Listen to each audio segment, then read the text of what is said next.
wanted to start fairly broadly with what you see as some of the biggest challenges facing agriculture and food security today, and what some of the key gaps are.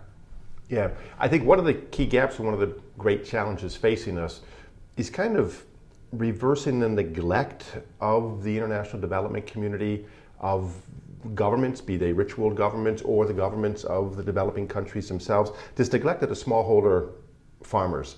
These smallholder farmers haven't been at the center of agriculture development efforts or poverty reduction efforts. When you think that in a number of African countries, they're 60, 70, 80% of the population, most of the jobs and the livelihoods are in the rural areas.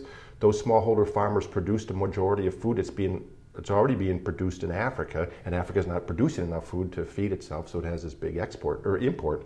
These smallholder farmers who have been so badly ignored and neglected by kind of a collective us, or we, over all these years, are now really indispensable to our future of feeding the planet as the planet continues to become more populated, other demands on the global food supply, and the whole question of food security. These smallholder farmers are now instrumental to that. What we've had because of this neglect over all these years, which I think is one of the most tragic and cruelest ironies, certainly in Africa, but perhaps in the world, is that Africa's hungriest people are her smallholder farmers. And it's this horrible oxymoron, shameful, obscene, absurd oxymoron of hungry farmers. How can farmers be hungry? And what do you think can be done to address that challenge? In your book, The Last Hunger Season, you look at the work of One Acre Fund and some of the work they're doing, but I'm curious sort of what you see as some of the solutions and most effective interventions.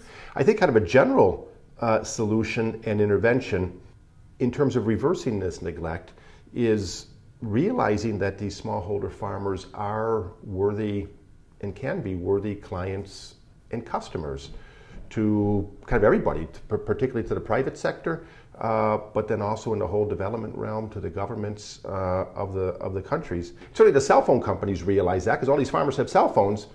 Why don't they have the agricultural implements that they need? And so that kind of, in terms of solutions or interventions, is providing the access to the essential elements of farming that basically has been missing all these years. It's, of all the commercial lending in Africa, like only 2%, 3%, maybe continent-wide, and then depending on the country itself, goes to the rural areas.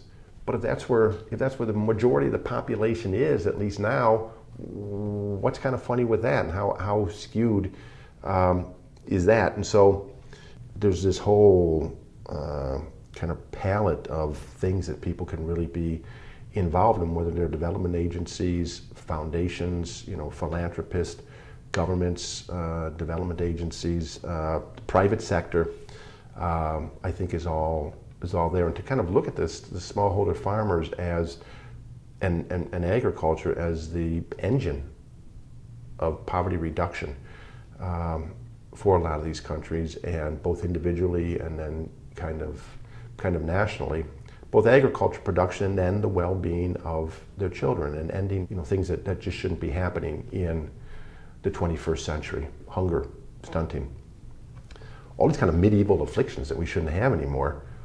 My goodness, why 14 years in the 21st century are we still afflicted by all these problems?